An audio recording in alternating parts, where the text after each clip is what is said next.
Hi, I'm Peter Reinhardt, and welcome to the Johnson & Wales International Symposium on Bread. I'm coming to you from the Hance Auditorium in Charlotte, North Carolina, where we've held the last 4 bread symposiums, and as you can see, there's nobody here but me. And this is where we usually have it. The seats are all empty because this year, thanks to you, the symposium will be presented online, virtually, in our new presentation hall, which is where I will join you in just a minute. Thank you, and thanks for being part of our new virtual Johnson & Wales International Symposium on Bread, presented by Puratos.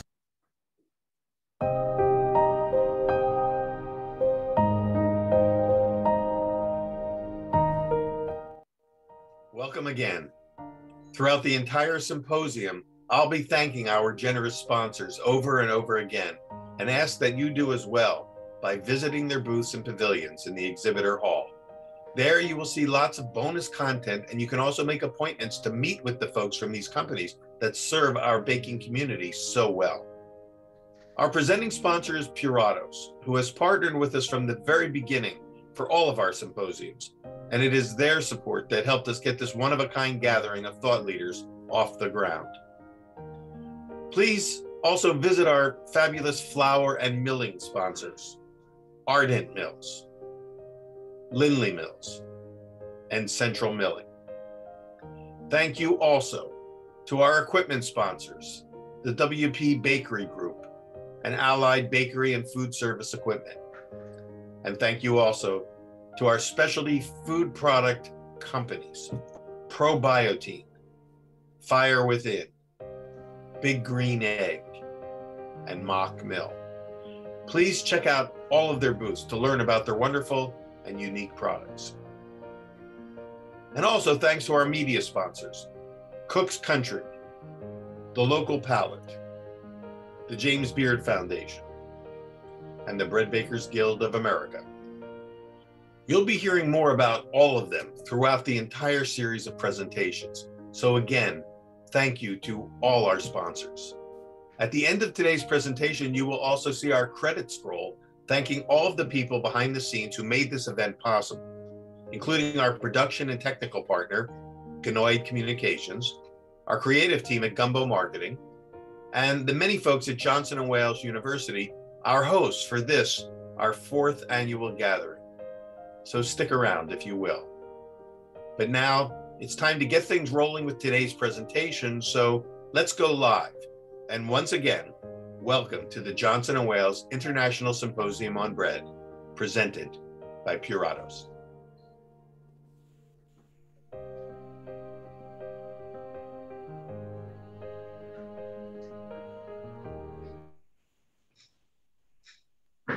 And we are live. Welcome back, everybody. It's a Wednesday. Wednesday is demo day, and we have a great one lined up for you today. So I'm going to get to that in just a second. Just as usual, a couple of announcements. A reminder that next week, Monday, join us Monday. We've got an important panel, discussing the future of bread baking education. And, this whole symposium is an exploration of the future of bread, but without education, how are we going to continue to create that bread and where is it going?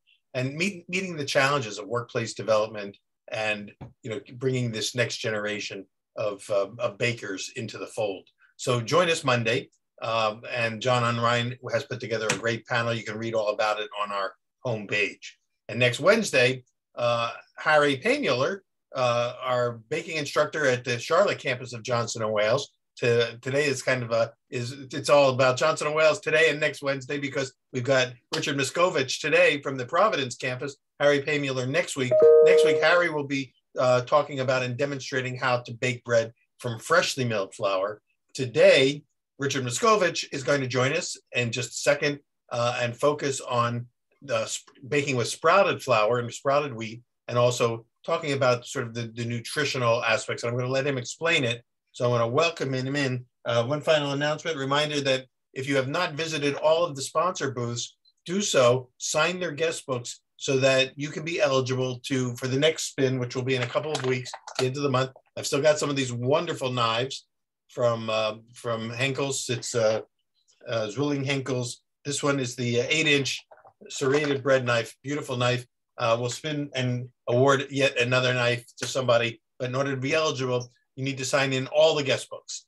And if you've already signed some of them, then, but not all of them, just do the ones you haven't done. And if you've already signed them all, you're good to go. With that said, let's spend the rest of the time making bread with our chef Richard Miscovich, our not only a baking instructor extraordinaire, but also our department chair of the Providence Baking and Pastry Program, and a longtime friend, the author of From the Wood-Fired Oven, one of my favorite books, and really kind of the go-to book for baking with wood fire. And what else? You've got all sorts of other things in the works. Richard, I'm going to just throw the floor open to you. And but before, why don't you tell us a little bit about some of the other things that you're doing? I know you have some classes on the Craftsy site, and you've got many other things in the works in addition to your full-time, as I say, our day job at Johnson & Wales. So welcome, and why don't you just kind of set the stage for us? All right, thanks, Peter. You can hear me okay? I can hear you fine. All right, perfect. So thank you. So this is the end of the summer. I'm here in just south of the Providence Johnson & Wales campus, and I have had a series of classes, but as Peter alluded to, I do have a class on Craftsy about sourdough baking, which is an online platform, and continue to have classes outside of Johnson & Wales at King Arthur Flour, especially, and do all kinds of things. And that landscape, of course, has changed a lot in the past year and a half with the pandemic. And so it's great to be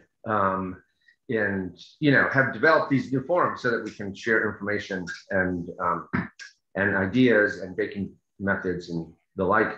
So I would like to thank Peter, of course. I mean, Peter's been doing this for years, the Bread Symposium.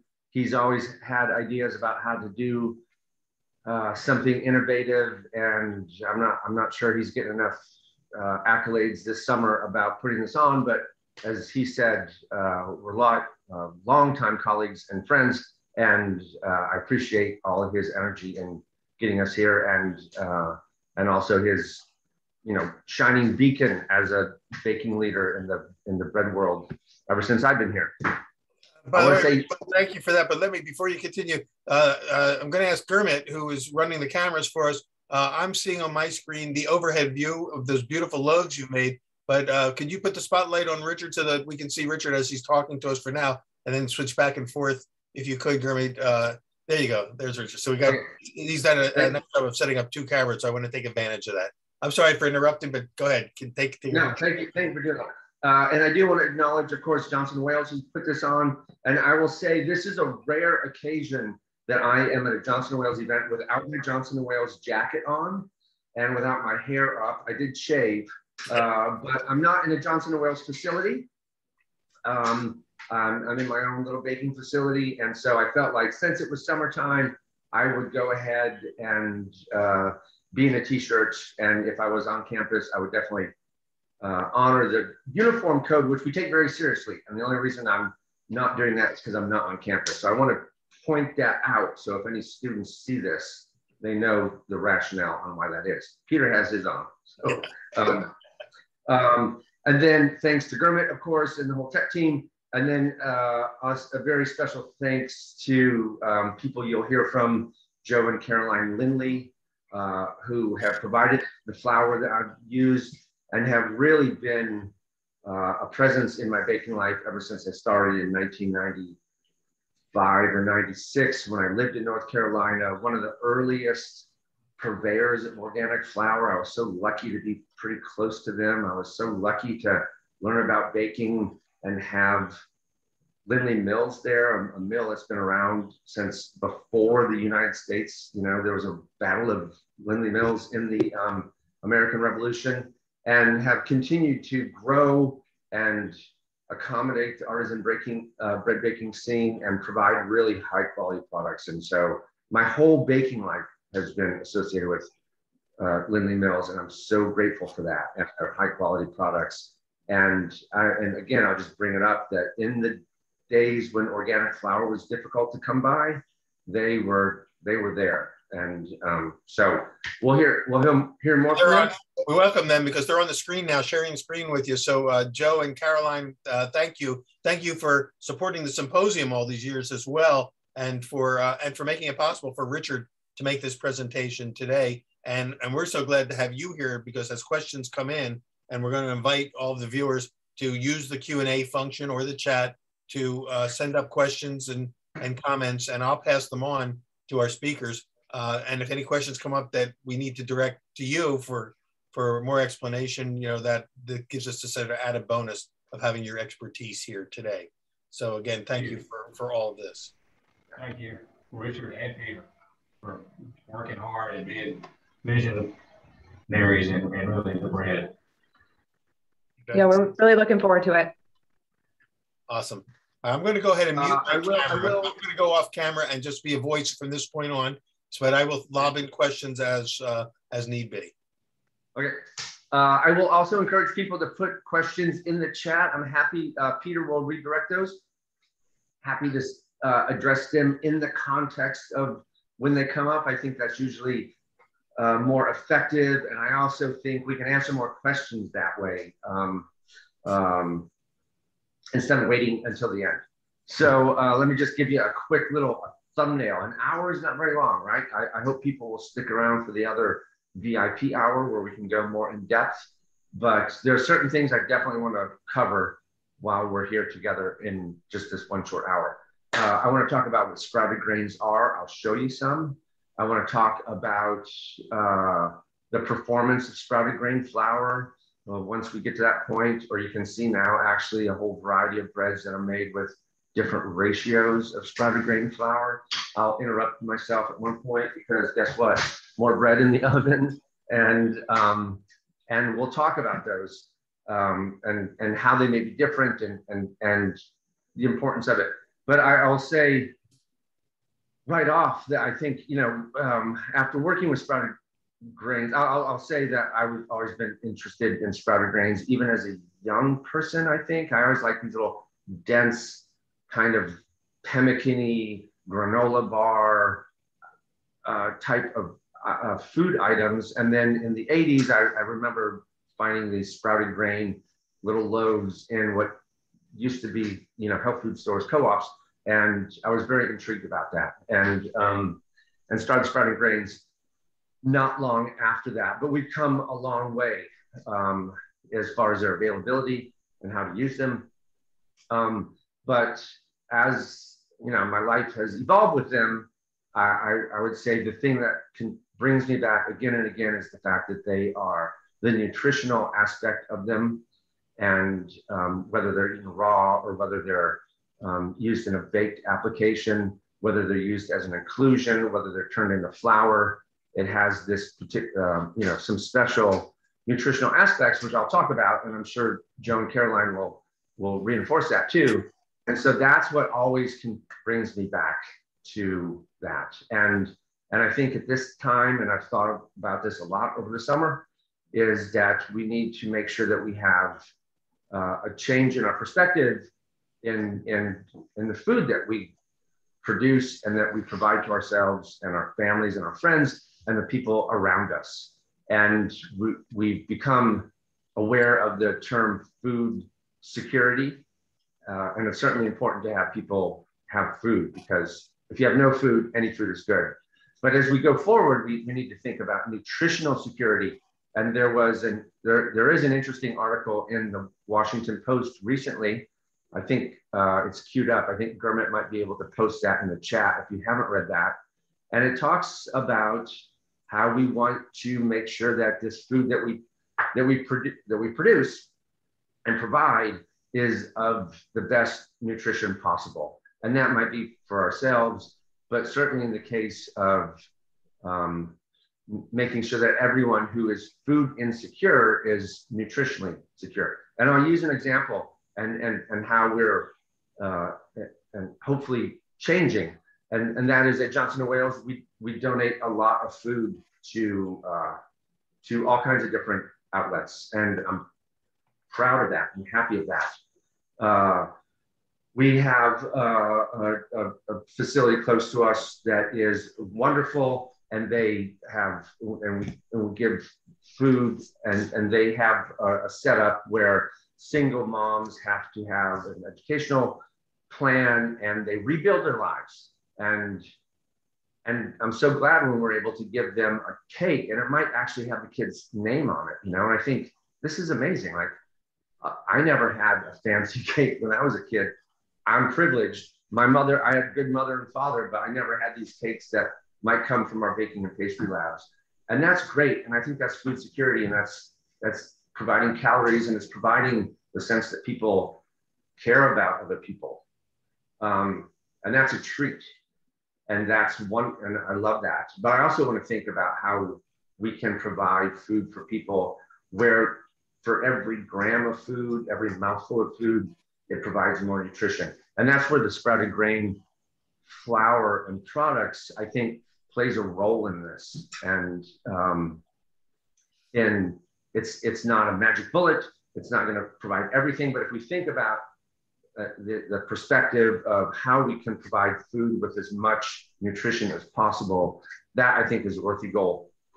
We're going through the process of producing food, processing it, packaging it, transporting it, bringing it home, cooking it. It should be the highest quality, you know, most dense nutritionally that we can make it. And so that is my, you know, my intrigue with sprouted grains and how they can help us on that quest. And it's really quite simple. So I'll talk about what sprouted grains are, and we can talk about how those nutritional aspects are exaggerated or exacerbated or emphasized. So for the people, and you know, one of the hard things about this online world is I don't have people in front of me. I'm not sure what people's experiences are. And so I assume that there are people out there who are involved in professional baking, and there are also home bakers, and people might just be interested. And so I am going to talk about a lot of different applications of sprouted grains and how you can use them in your home or in your bakery. And again, as people have questions, please bring them up. So some people might not know what sprouted grains are, and that of course is perfectly fine. So I'm going to, if Gurmit goes to an overhead shot, I might start popping back and forth. These are some sprouted wheat berries. And these I started soaking 2 days ago, about 48 hours ago. This is not a specific sprouting device, but this is a piece of Tupperware that you can probably find at Salvation Armani. It's great. There's a little colander in this container lid.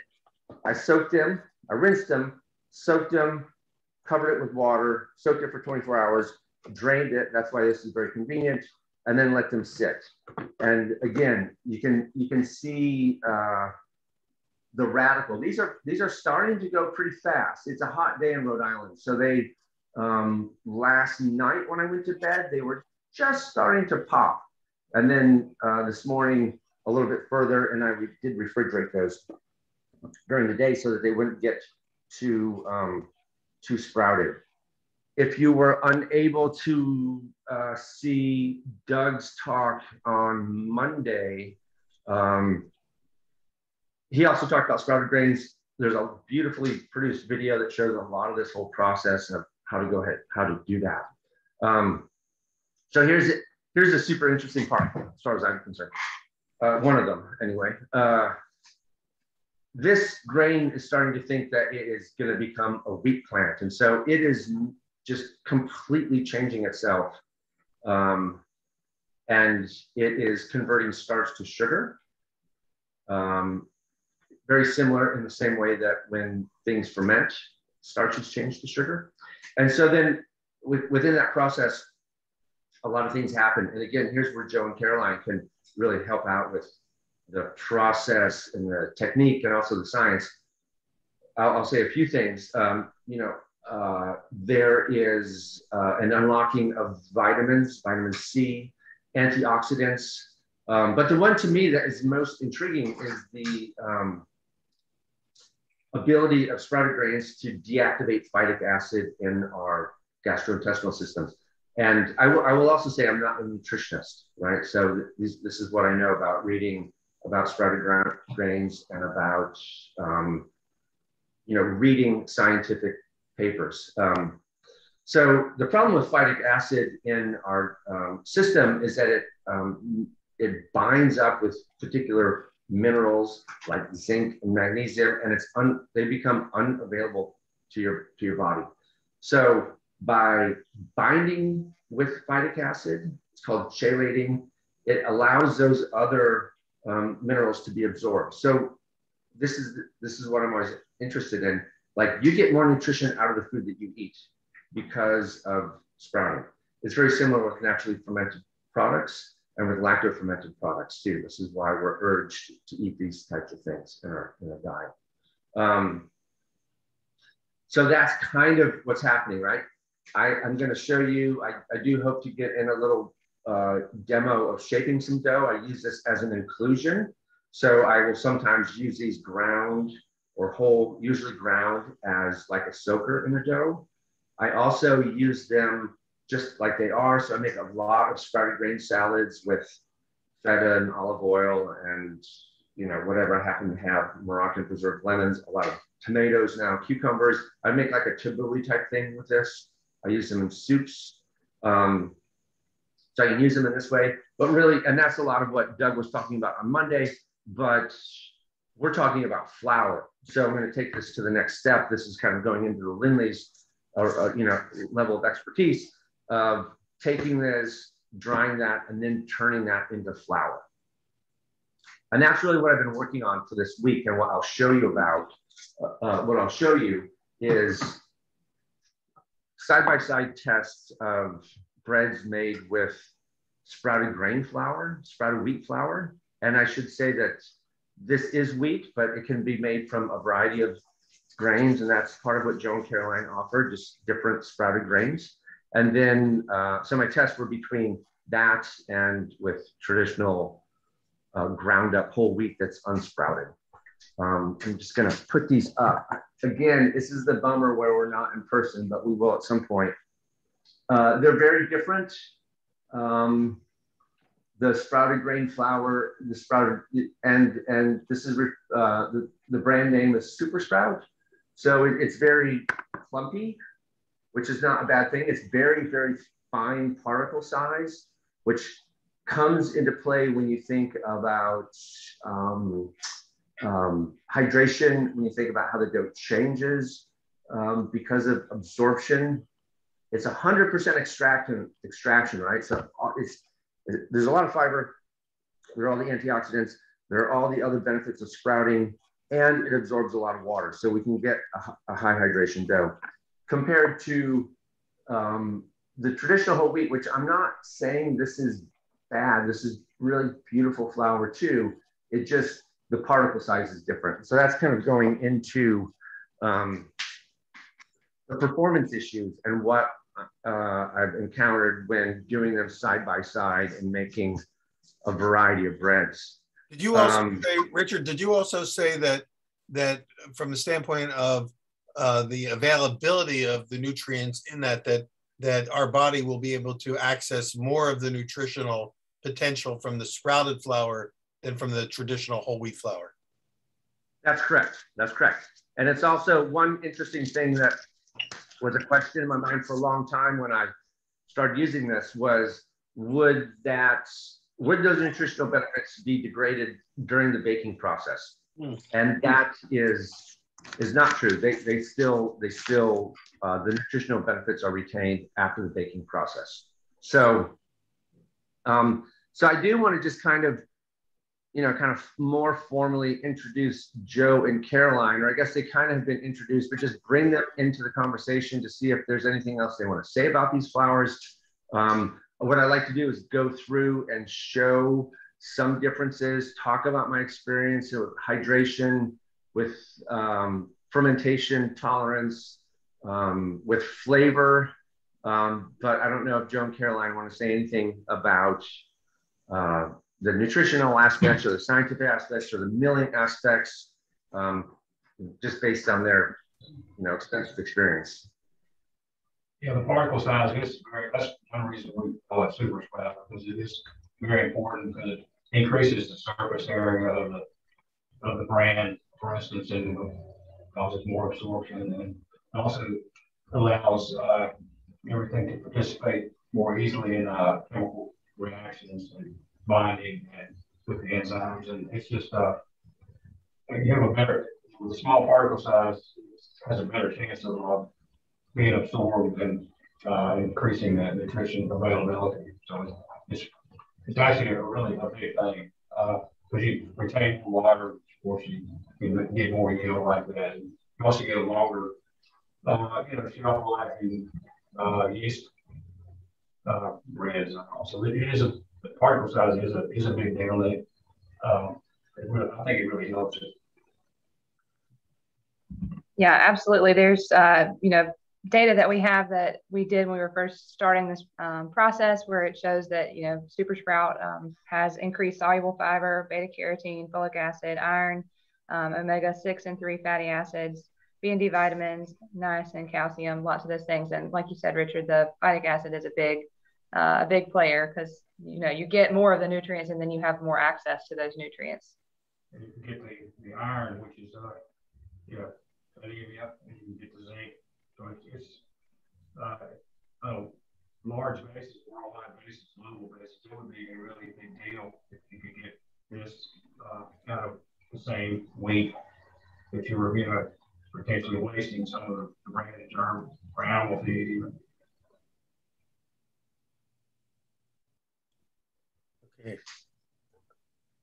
Well, I know that I'll jump in here that Joe is the one who introduced me to the whole notion of sprouted flour a few years ago. A number of years. It seems like yesterday, Joe, but it's probably been about 10 years now, and maybe more. And you really were one of the real pioneers in making that transition. Most people understood sprouted grains the way we saw on Monday with Douglas Michael's presentation. And for those who missed that, we're watching this on our archive, you can see Doug Michael's presentation for Monday, where he makes 100% sprouted wheat bread using sprouted mash. And Nikki Justo did a demo a few months ago where he also showed us the mash. But what you brought out is a whole different product. It's flour. And so I think that's important to differentiate between the two, both in terms of what it is, but also its functionality and how they can be used and how they function differently. So is there anything you can add to that? Wheat is unique in the world. So other grains, any grain you sprout, you're going to improve its nutritional profile. But wheat is kind of the unique challenge, but it's also an opportunity, because it provides 1/5 of the world's food calories. So if you can master that and make it so it still has baking viability, it can really be a vehicle to deliver a lot of nutritional benefits. Hey, Joe, for some reason, your voice is breaking up. Maybe you just need to get a little closer to the audio thing, because Caroline's coming through pretty clear, but yours was, for some reason, we got a couple messages saying that they're hard to hear, but okay. But let's keep going forward with that, because you were talking about the differences. Yeah, I'll say too that Super Sprout is absolutely a shelf-stable flour, so it doesn't need to be refrigerated. And you can substitute it into many recipes for white, all-purpose or whole wheat flour. And that's one of the great benefits of it. We've got people that make pasta with it, that make cakes with it, that make bread, that make bagels. So it's got a high protein, but it has a lot of versatility, and it can be used in almost anything to make a better, more nutritious bang for your buck for every bite. So because it's ground so fine, and there's other brands of sprouted flour that's not ground as fine as yours, but the Super Sprout is particularly super fine. Does that make a difference in its functionality? Yes, I think so. It's increased surface area of everything that is ground up, so you're getting more absorption and more participation in any kind of enzyme reactions, and it does make a difference. That's the reason I wanted it to be like that, because figure that out from early on. And you can because of that smaller particle size, you can hydrate more. So that typically extends the shelf life of the baked good, keeps it from getting stale as quickly, and is a good way to get more per loaf, so to speak. We lost the camera for a second, but and I don't know if you're back. Yeah. But a question came through while you were answering that is, what is the shelf life of the flour itself from, let's say, the time it's milled till it loses some of its freshness?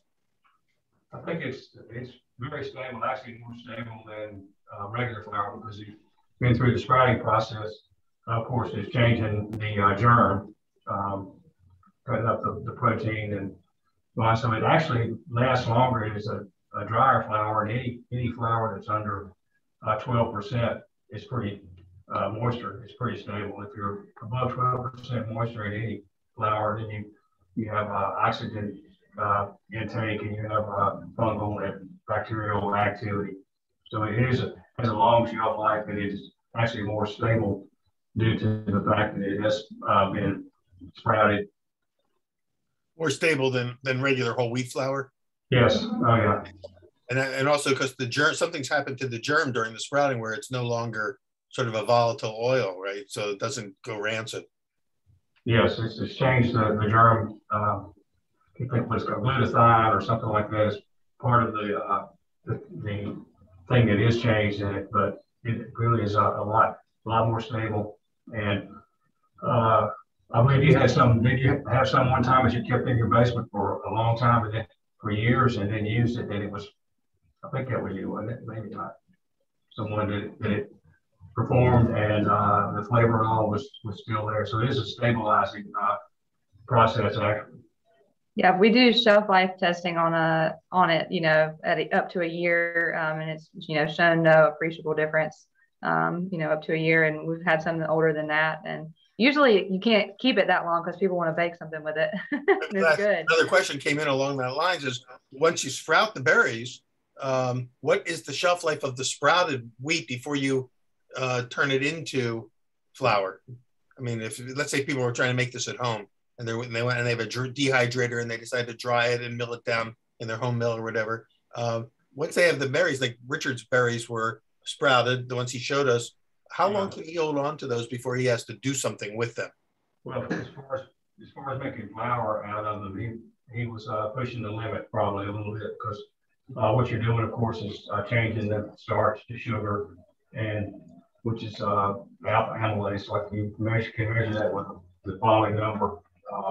If it gets too far, then the starch is deteriorated, and it's an important part of forming the film that holds the gas retaining film on the loaf, so it'll just be sticky and won't perform, won't rise. Okay, and again, for some reason your audio is not as it's a little choppier, so I caught up with it, but I don't know if everybody else did.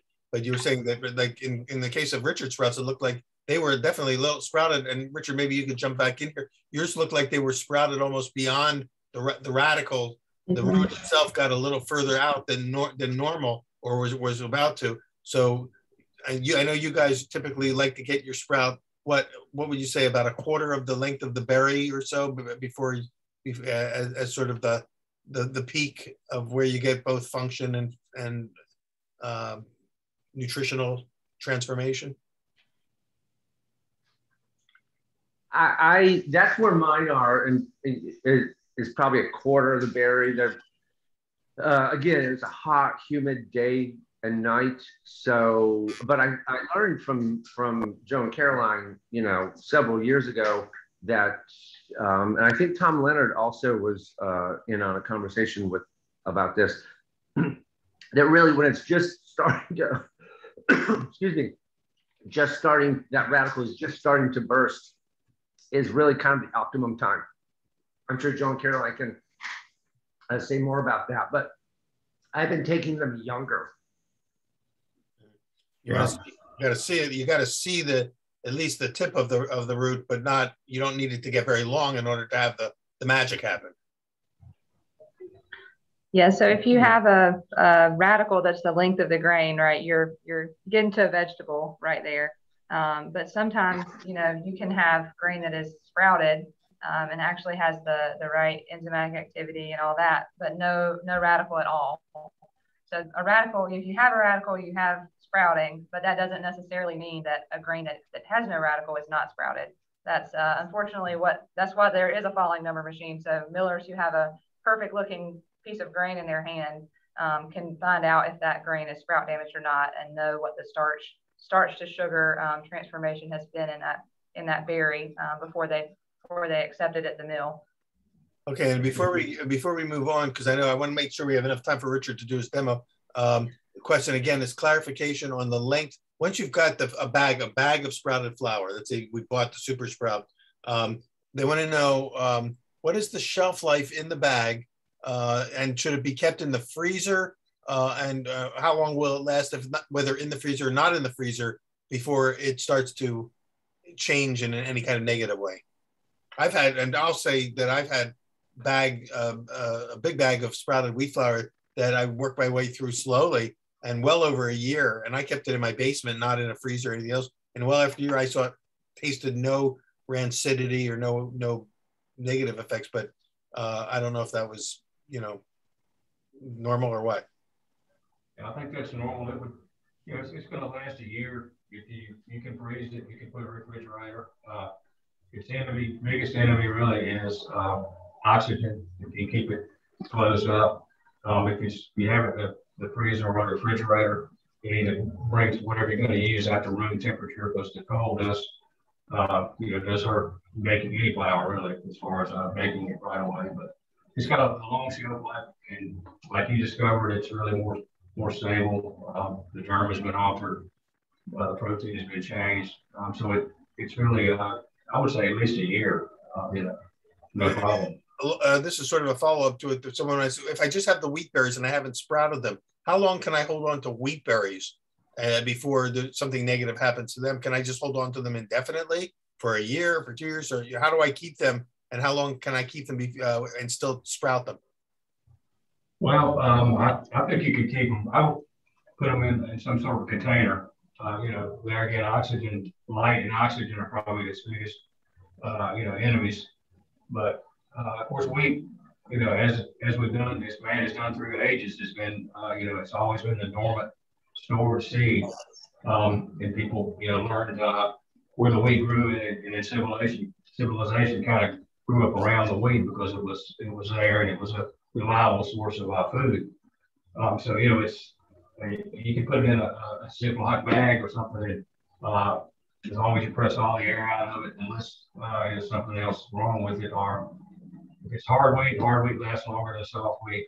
So, I mean, you can, if it's stored correctly, I've used wheat berries that were either 3 years old, 3 crop years or earlier. Yeah,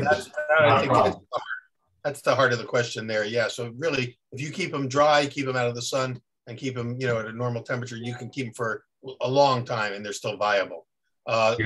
Which leads to a question, and I think we have to throw this one back to Richard, because this is one of the big questions for the baker side is, okay, can you achieve an open crumb with sprouted wheat flour if you're making 100% sprouted wheat bread? Can you show us some of the bread you made, or show us how you made them? Yep, we'll go through and look at we'll keep coming back to Joe and Caroline, both through here, but also in the after party in the VIP lounge. We can get more deep into the nitty gritty of this if you can join us, but I don't want to leave people out who can't join us for that. So we'll get those questions in as well. Totally. Two comments on the conversation that just happened before we get into this kind of review of breads, and I can show you the crumb and all that. As far as having them be sprouted, I would urge people to sprout some grain, as I described. It's in Peter's book. Also, Peter was an early adventurer in the sprouted grain scene. That process is in my book too, or you can find it online. Very easy. And sample them over the course of 24 hours. Like the ones that I showed, for making flour, they're, maybe on the outer edge. They're not on the edge for eating. Like I described for a salad. But once that radicle and that root gets as long as the berry, longer. They become real starchy. They become real grassy. They become more fibrous. They become less sweet because guess what? All those sugars have been consumed. And so that's an interesting way to go ahead and like see that life cycle of sprouting grain. And it happens pretty quickly, especially in the summertime, because heat and moisture will increase the rate of that sprouting process. So you have to be, watch them again.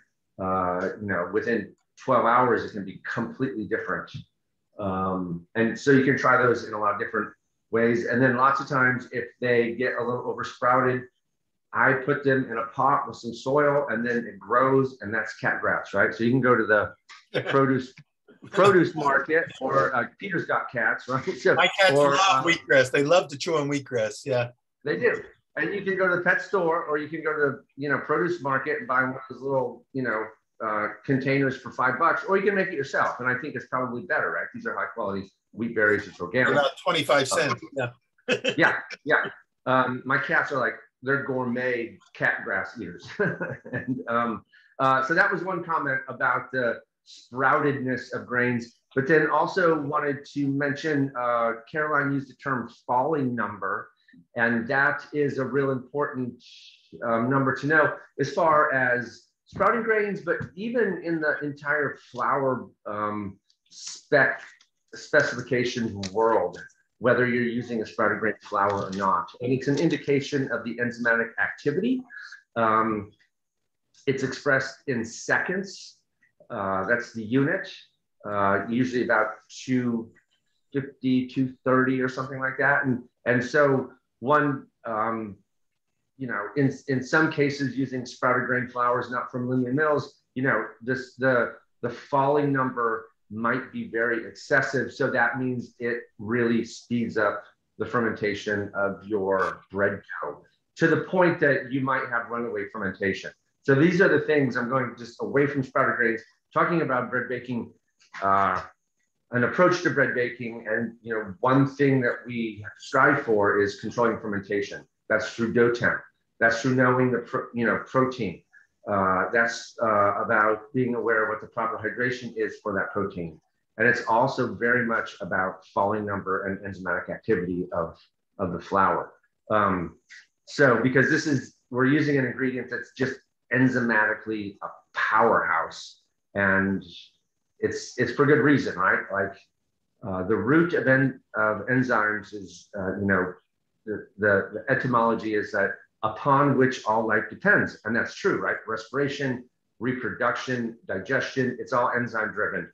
Fermentation is too. So we need to make sure that what we're working with is appropriate for what our goal is. So we can just look at some things here too. And I guess maybe this view's probably okay. To your, this side, I think that's probably your left too, is starting with the lowest amount of sprouted grain flour, and then I've gone higher and higher to the right. This is only 25% whole sprouted flour. So what I did was, Joe and Caroline were kind enough to send me samples of the super sprout and then unsprouted whole wheat flour. And so I kept as many variables constant as I could. I used the dough temps were the same. The fermentation times were the same. I mixed them in the same size bowls so that there was no mass effect. I kept them in the same environments. So I tried to control for that as much as possible. So I started with 25%, which I would just say was just a starting point for me. And these are all 100% naturally leavened. Was a liquid sourdough starter that I had fed with actually neither of those flours. It was a Maine Grains flour, which is a regional mill in Skowhegan, Maine. I had some of their flour from doing the kneading conference, and I didn't want to give extra attention to either one of the flours, extra attention. I didn't want to emphasize a culture that was being fed with one of the flours I was going to make bread with. So I had some other really high quality organic whole grain flour. I fed it with that. About the flour. Could you just address this? Was the sprouted flour a finer mill than the regular whole wheat flour? Is there a whole wheat flour as finely milled as as the sprouted? And is there a reason? Joe and Caroline could talk more about the milling process. That's kind of like how they do that in their business. But the sprouted grain flour is incredibly fine, and the whole wheat flour was quite fine, but there was still some visible bran chunks in there.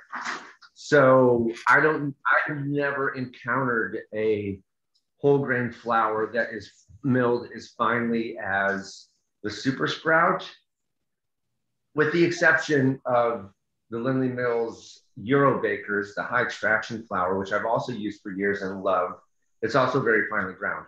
And this goes back to nutritional security. Part of the value of milling that flour so finely is that bran is very small. It doesn't make the volume smaller, or rather it allows as much volume as possible.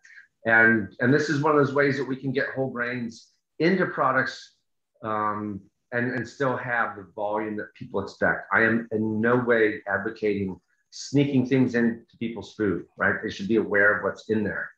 But this is a technique, this is a baking technique where we can take whole grain flour, reduce the bran size, not have it abrade the gluten strands and compromise the gluten matrix, and have people have the benefits of higher fiber food, whether it's sprouted or not, right? We want, that's something we should be doing. Another part of that question is the breads that you have in front of you, did you make those with yeast or with leaven or a combination? These are all 100% naturally leavened. And so did you use sprouted flour to make your leaven?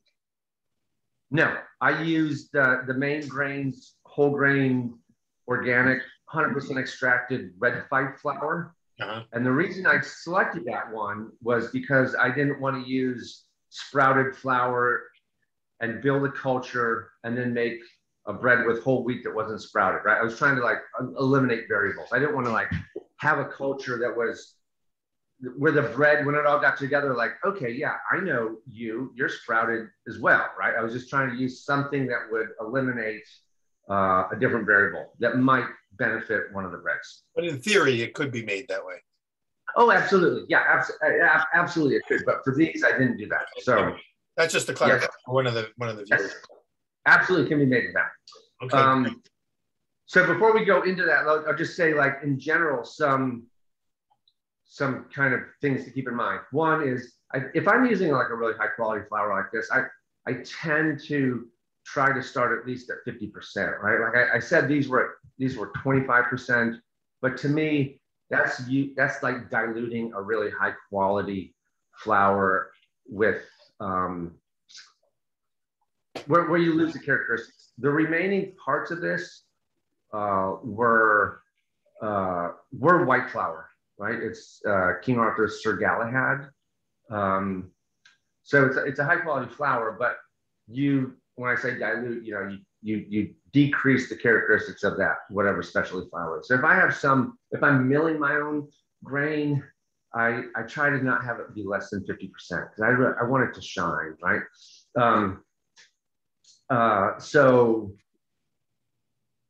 The other things I was going to say is, then in general, the sprouted is definitely more thirsty, significantly more thirsty, probably by 10% or so.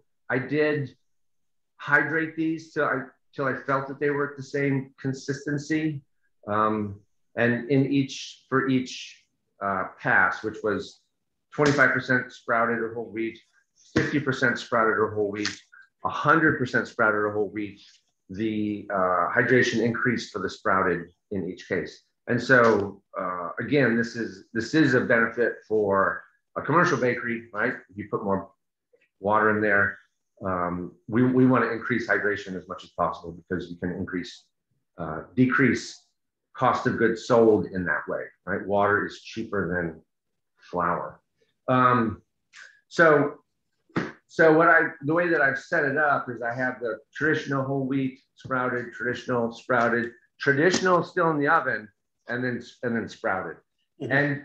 And I will say that, you know, the performance, and this is, again, I'm going back to the nutritional aspects of it. My real appreciation for that is I'm just cutting this off because it's kind of dried out on the side. Yeah. I've been eating this. Some loaves are gone, you'll notice, which my neighbors are happy about. So Can you hold that real close to the camera so we can see this? Yeah, I'm gonna go up top. So this would be whole wheat on the. This is whole wheat. This is super sprout. This was not a particular great batch. I was in Vermont over the weekend, traveled back. I started this as soon as I got back, but this one kind of got away from me. I would say that this one is the least attractive, and that's because it was overproof, slightly overproof. Once I got kind of back in town and really was able to kind of focus on what I was doing, I was happier with the bread. I was really happy with some. I mean, I think some was really beautiful. That's a beautiful logo. I have posted several photos, and I'll probably post some more both on my Facebook and Instagram, so you can kind of see some different process shots. So again, this is the whole wheat. This is the super sprout. I found in this week's worth of baking and trying to really control things, I actually got more volume out of, and you can see it, I guess, in that shot, right? There's more volume with the super sprout than the whole wheat. And what percentage is that? What percentage is that? This is, the base formula is 69, but then I kept just doing it by feel to consistency. So I would say this is probably up about 75 or so. I did write down the hydrations, but I haven't figured out. Sorry, I meant what percentage of sprout is flour? Oh, 50%.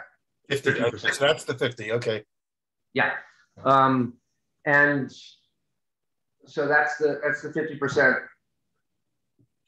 Wow. I didn't like this level of openness since Peter brought it up. I mean, I'm one of those that I don't feel like we need to have my quest is to have bread that's tasty and nutritious and more easy to make, right? We want people to be able to make bread at home, and surely we saw this during the pandemic, you know, and how great that is, and how there's a whole generation now of children who had the pandemic experience who will never get out of their head the fact that their folks were making bread during the pandemic. And that's great, right? That's the iconic bread for them. That's the baguette that, you know, you might have in Paris with your lover, which is great also, but we want to make it accessible. We want people to do this at home. And to me, having it be table bread, it's like table wine, right? Like, it doesn't have to be anything fancy. It's like, this is what I can have. I can have this breakfast, lunch, and dinner. This is not dense. It's very, very tasty. I know it's nutritious, and I think the performance is fine. And it's pretty easy to make, I would say. So then going on to the 100%, I'll show you one that is a couple different versions of 100%. So this is one this is actually with a stiff starter. This is the formula that's in my book, and is a formula I've been working with, you know, longer than any others. Again, you can see it's more dense. I would expect that, right? Anytime that we cut some of the white flour out and replace it with whole grain flour, it's going to become more dense. It's not dense though. You know, if I'm going to make a sandwich, I eat a lot of sandwiches. I would prefer to have something like this because that doesn't need to be like a spider web in there. It has a very nice structure. It's open. It's not tight like you would. No. Yeah. And again, you know, some of us are old enough to remember those 70s, 80s whole grain breads that were just very, very tight, very, very dense. And this is not that way. I will say in comparing the two of them, the other major thing is aroma and flavor. I feel, and color value in a way, like the Super Sprout it has this kind of mocha cappuccino, really beautiful color to it. I feel like the Aroma is a little bit more grassy, where the whole wheat is a little bit more buckwheat honey and, you know, a little bit more earthy. I'm not making judgment calls. I think they're both really good.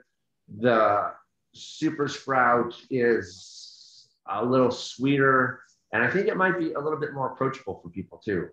I think whole wheat tastes perfectly great, but I think the sweetness, which is a good sweetness, right? We're not using just granulated sugar, is probably a draw for some people to try that.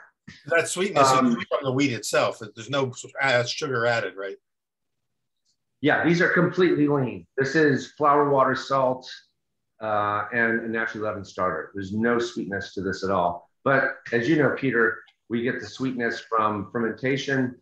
We also get the sweetness from caramelization and the Maillard reaction in making this, you know, really well caramelized crust. Again, maybe I didn't show, I guess I did, but you know, they were, the Super Sprout was definitely a little bit more charismatic in these bakes in the last couple of days. The cuts opened up a little bit more, and although I kind of feel like I tried to control the variables as much as possible, I think the absorption rate of the Super Sprout during the fermentation process for primary and secondary fermentation essentially makes a drier dough. And each dough mass weighed more for the Super Sprout than the whole wheat, but it just soaked it up. So it was a little easier to handle. And you know, if you get a dough that's too slack, you get cuts that open up like this, as opposed to something that is like this. But again, the internal crumb structure is pretty much the same. There's some special charisma. It's a funny. So we looked at. I've never heard that term. The bread referred to as being charismatic, but that's a great one to add to our baking vocabulary. Is charismatic bread. It's like, you know it when you see it, right? It's there. And when I've been taking pictures the last couple of days, you know, it's like I took more pictures of the Super Sprout bread than the other bread. And I'm not saying that because Joe and Caroline are on the line and they sent me this flour. Yeah. It's true, you know. So we looked at the 100%. And again, I think this is a very attractive crumb structure for 100% whole grain bread. This has the one that I showed had a stiff starter. I'm going to cut open this one. So this was the only formula difference than everything else on this table. Everything else on the table was made the same way except for hydration. So that's kind of an anomaly. Or rather, it is an anomaly.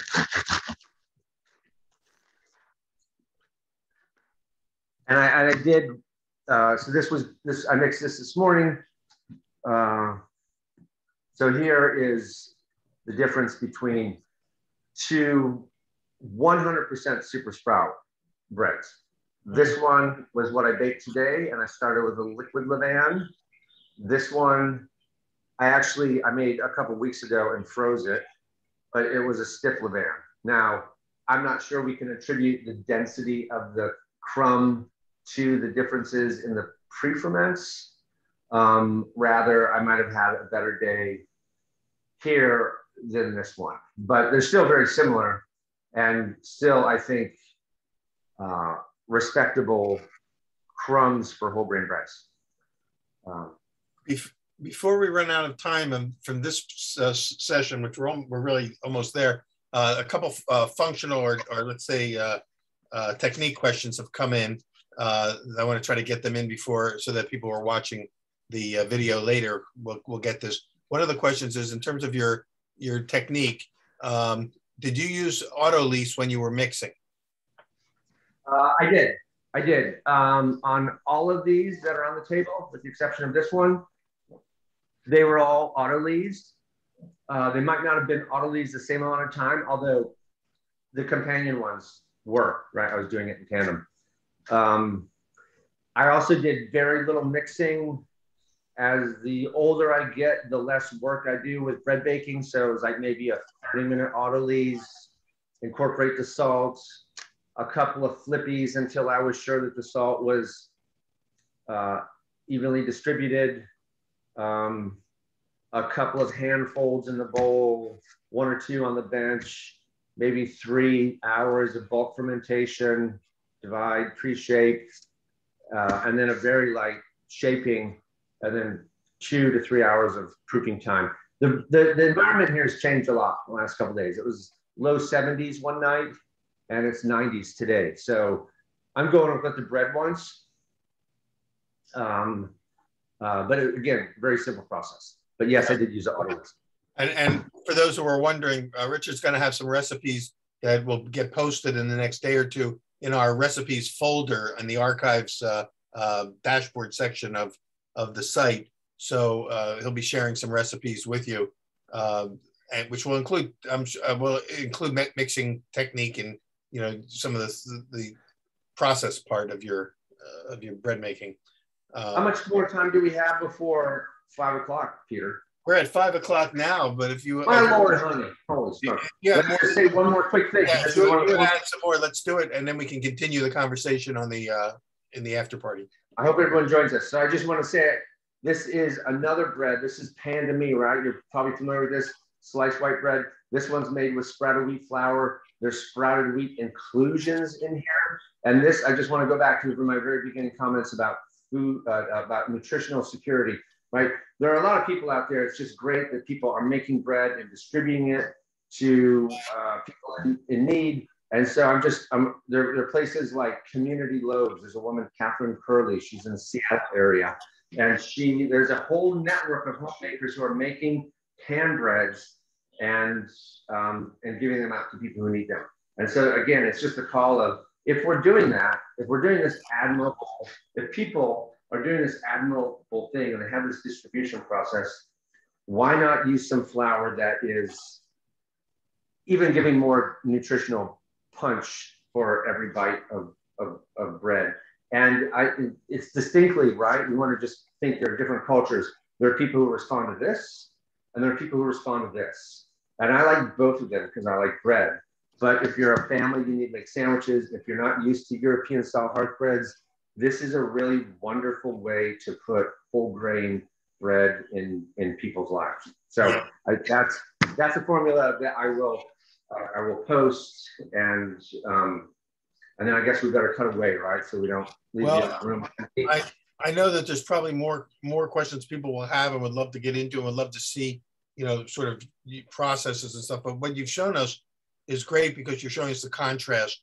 Number one of making it with wheat with non-sprouted versus sprouted flour. Now you can get great performance from the sprouted, which is everyone's biggest fear about using sprouted flours. Will it have functionality? Will the gluten be viable? You didn't have to add additional vital wheat gluten to get your doughs to rise. It gave you all the structure you needed so that the gluten survived the sprouting process, so to speak, which I think is very important. And I think what we can do is you and I and the Lindleys will close out of this session, which is a webinar. We'll log back in on the link that we have that will get us into the after party, the VIP after party. Those of you who are watching can probably just navigate over, because you already know how to do that. Navigate over to the VIP lounge and log in there, and we can continue the conversation with Richard Miscovich, with Caroline and Joe Lindley. I want to thank all of you. And Richard, thanks for baking all those breads. How soon will that loaf come out? People were probably waiting to see what's in the oven. Yeah, well, I can show you. It's the I'm glad you asked, actually, because it's the 100% whole wheat. It's a pretty loaf. It's hot, but again, it doesn't. Everything that I've has just had that extra little beauty. And maybe it's like it's close to my heart. I don't know. But if anyone's in the Rhode Island area, you should chat. You should send me information, message too, because I got a lot of bread here. But I think one of the great takeaways of today will be the notion of charismatic bread, but also bread that delivers more, in a sense, more nutritional bang for your buck. And so that if you're going to go to the trouble of making bread, that you can get the most value nutritionally and for the benefit of your gut health and for your nutritional needs, that why not get the maximum that the bread has to offer? And this is something new. This is a new notion for people in the bread in the baking world, is to recognize that there's another way to eke out even more nutritional value from the loaf, bioavailability, et cetera. Yeah, that's a major thing. I have to say, I think I borrowed the charisma thing from Jeffrey Hamelman. I think I heard that word come out of his mouth first. So we'll have to give him a thank, and we'll try to get him in on one of these sessions. So let's sort of log out here. I'm going to just thank all of you for watching, for being part of this, for your questions. I didn't get to all of them today. We'll continue them in the after party, and I'm going to log out. I'm going to take about a 2 to 3 minute break to reboot up, and I will see you all in the after party. And Richard, you're going to want to do the same. Go ahead and log out when you can, and I'll see you all in a minute or two. Thank you. Thank you all for coming. See you all next time.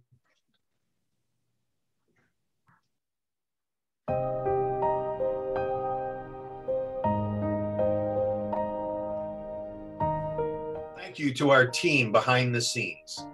Our event, technical and production partners, Ganoid Communications, including our producer, Gurmit Singh, and his team, Jita Gajaria, Gagandeep Singh, and Jaydev Kashari. Thanks also to Ted Nelson and Lael Fretzel of our creative and marketing team at Gumbo Marketing, and the many folks at Johnson & Wales University who supported me throughout this event. My executive assistant, Sarah Standifer, Communications Director, Melinda Law, Chancellor, Mim Rooney, Charlotte Campus President, Cheryl Richards, and our executive team leaders, deans and faculty, Maureen Dumas, Michael Schrader, Michelle Nicholas, Mark Norman, Brent Steyerwalt, Laurie Heimbach, Jerry Lanuza, Amy Felder, Harry Paymiller, Richard Miscovich, and many, many others. Thank you all.